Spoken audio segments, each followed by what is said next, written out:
Em mais um capítulo da série Meus Três Mais, hoje eu trago os meus 3 discos preferidos de uma de minhas bandas preferidas, o Motorhead. Presta atenção.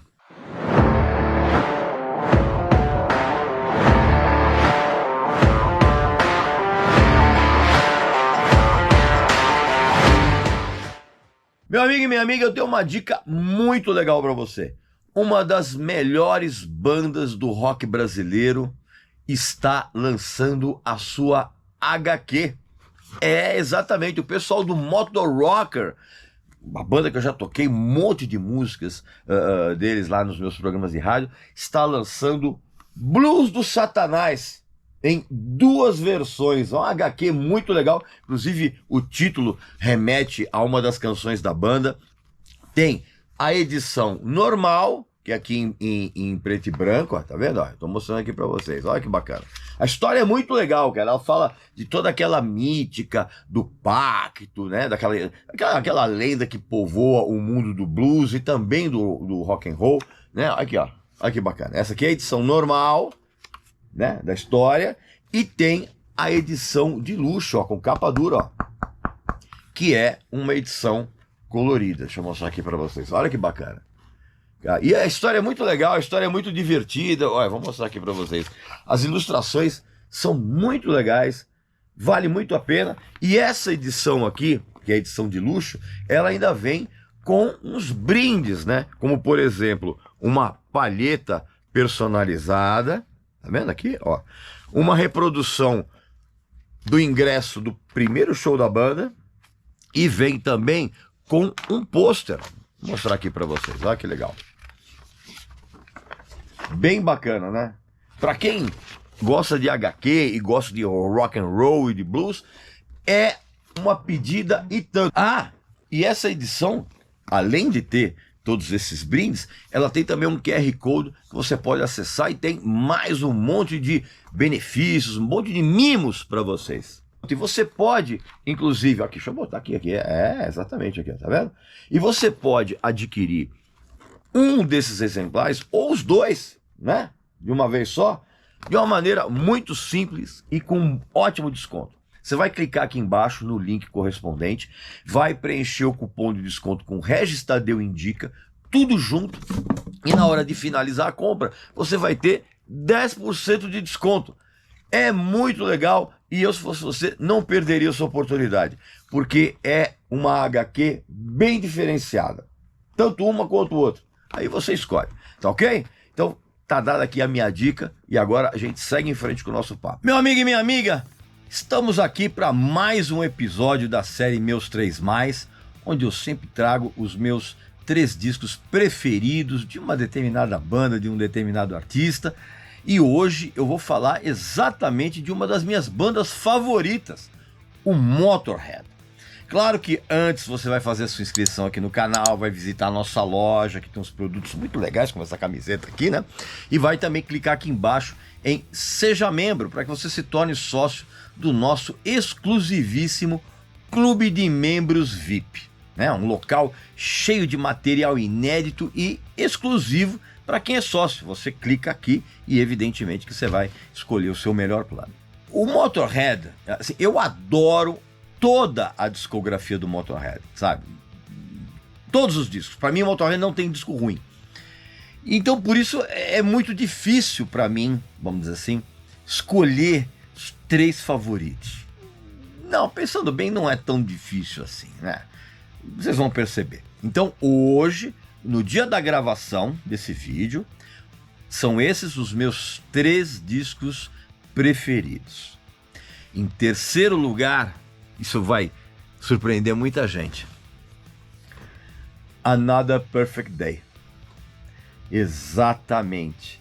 O famigerado disco com o Brian Robertson, ex-guitarrista do Thin Lizzy. Inclusive essa ediçãozinha aqui, ó, é genial, ó que legal. Edição dupla, ó.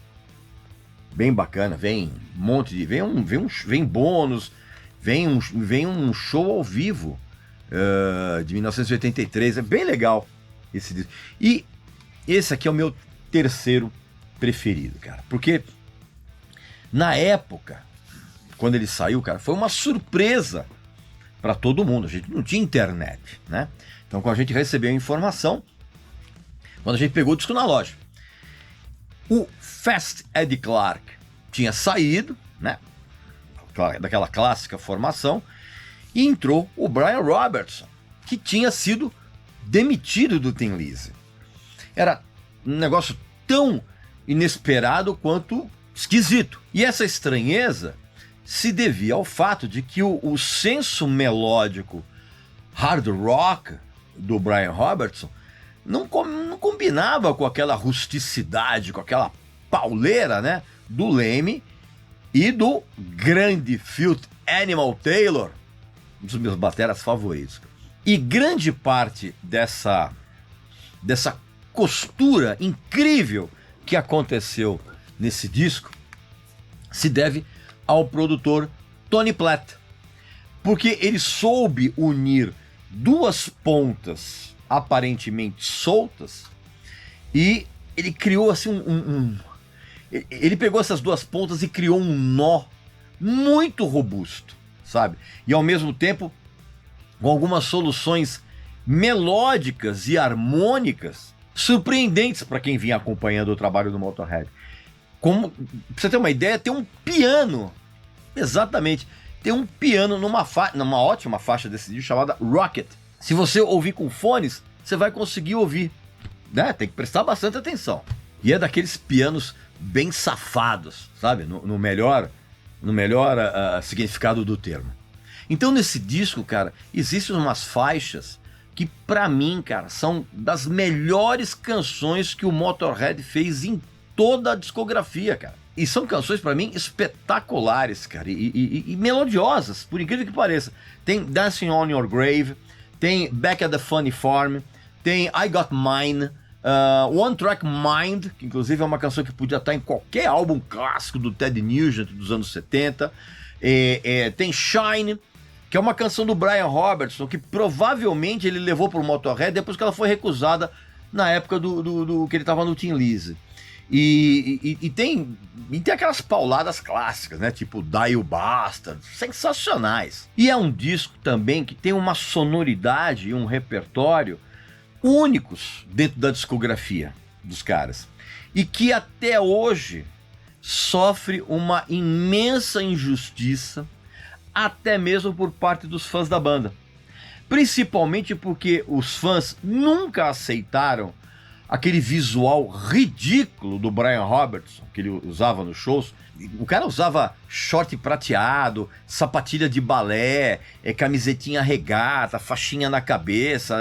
Ele parecia uma versão masculina da Olivia Newton-John. Para piorar ainda mais a situação, ele se recusava a tocar nos shows qualquer dos grandes clássicos da fase do Ed Clarke, né? Isso é um absurdo imperdoável.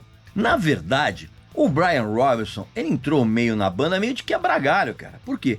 Porque na turnê americana desse disco aqui, também que eu adoro, que é o Iron Fist, o Fast Eddie Clarke, ele caiu fora no meio da turnê americana.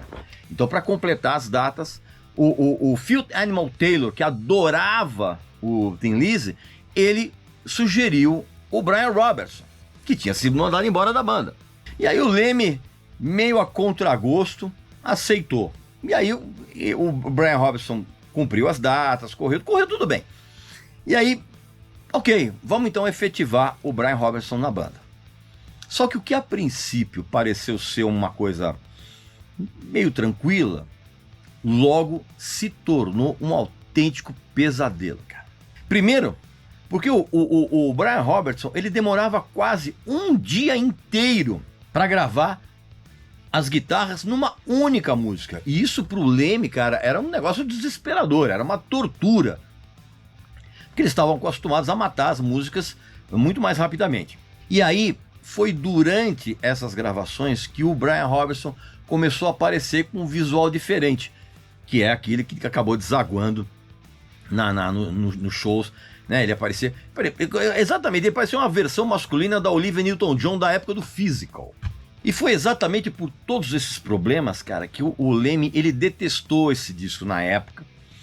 e pelas terríveis lembranças que ele tinha do processo de gravação, e depois, com o passar do tempo, ele acabou meio que mudando de opinião e acabou, até nos últimos anos de vida, a elogiar o disco, e com razão, embora ele nunca mais tenha falado com o Brian Robertson, desde que ele foi demitido do Motorhead e levou o Filthy Animal Taylor junto. Os dois tentaram formar um grupo que não deu absolutamente nada, um grupo chamado Operator, não deu em nada. Então esse é o terceiro preferido dentro da discografia do Motorhead. O meu segundo preferido, clássico, Overkill, pois é, de 1979, que é o segundo disco e é de uma ferocidade acachapante. Todas as características sônicas da banda que ela apresentou ao longo da carreira já tinham aparecido aqui, cara, né? Principalmente aquilo que a gente julga que na época era o cruzamento do então incipiente punk com aquilo que veio a ser chamado de heavy metal. O som desse disco, ele é cru e ele é pesadíssimo, cara. E ainda é, até hoje, simplesmente arrebatador. E grande parte disso se deve ao trabalho do produtor Jimmy Miller. Sim, aquele mesmo Jimmy Miller que tinha trabalhado com os Rolling Stones em alguns dos álbuns mais clássicos da banda. Daquele finalzinho dos anos 60 até os anos 70. E porque o Jimmy Miller, ele entendeu perfeitamente como que um trio, que era aquela formação, para mim, que é clássica, né? Que é o Lemmy, o Fast Eddie Clarke na guitarra e o, para mim, mitológico Filthy Animal Taylor. Ele entendeu exatamente como é que o trio devia soar. E ele entendeu também que a banda não poderia ter o som que eles tinham nesse disco aqui, que é o primeiro, que é o auto-intitulado LP de estreia, que eu adoro também, mas que tem realmente um som muito tosco. E aí, o que acontece, meu amigo e minha amiga? A faixa título do Overkill é, até hoje, simplesmente inacreditável. Para muita gente, é o marco zero do thrash metal. E eu quase sempre tendo a concordar em termos, né? Porque tem alguns outros casos, tem um outro caso anterior que uma hora eu vou falar a respeito disso. E essa música, ela só surgiu por conta da vontade do Animal Taylor em tocar realmente com dois bumbos.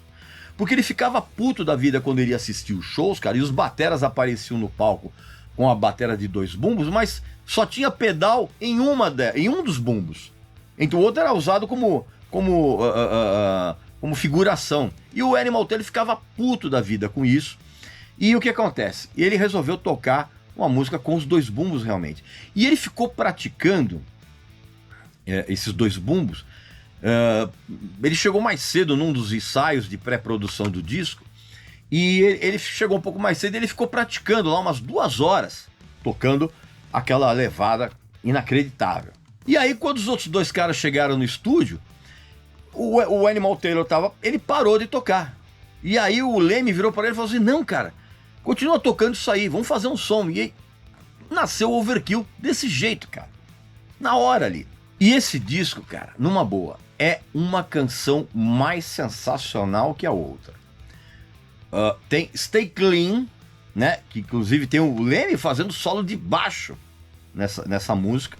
Por falar nisso, fala em solo, tem uma canção também que eu adoro que chama Limb from Limb, que tem o Lemmy fazendo um dos solos de guitarra, é o do Lemmy. O segundo solo que você ouve nessa música é o Lemmy tocando. Tem No Class, que foi uma canção obviamente surrupiada de Tush, do ZZ Top. Tem Damage Case, que foi uma canção que o Motorhead compôs em parceria com o Mick Farren, que foi o líder de uma banda muito injustiçada dos anos 60, o Deviants. Tem também Damage Case, tem Tear You Down, que foi, pra você ter uma ideia, tem Metrópolis, cara, que é que é uma canção que o Leme escreveu a letra em 5 minutos. Depois que ele foi assistir o filme do diretor Fritz Lang, ele saiu do cinema, na volta para casa, cara, ele foi escrevendo a letra em 5 minutos. Tem outra canção que é sensacional, cara, que é I'll Be Your Sister, que é uma música que o Leme fez, cara, com a esperança de que a Tina Turner gravasse a música. Eles chegaram a mandar essa música para ela. Obviamente que não rolou, né? E esse disco aqui, ele é tão fenomenal, que ele deu origem a uma banda. Exatamente, uma banda de metal sensacional, que é o Overkill, que foi batizada por causa desse disco aqui. Tem uma outra canção também que eu adoro, que é I Want to Pay Your Price. Incrível, tem Capricorn. Cara, isso parece uma coletânea. E a capa, né? Essa ediçãozinha. Aliás, eu recomendo, viu? Essas edições remaster da Castle, o som é sensacional. Pena que tá fora de catálogo. Mas, ó, essa capa aqui, ó, a capa icônica, né?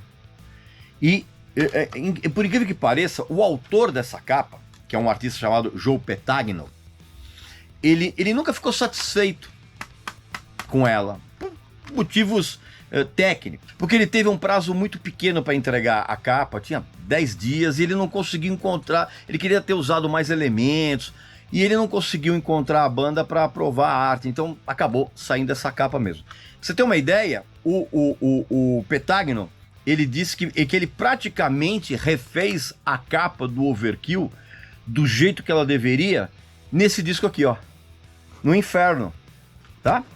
Aqui, ó, deixa eu até mostrar aqui, comparar as capas aqui para vocês verem aqui, ó. Tá ok? É isso aí, então. Ah, e tem um detalhe, cara.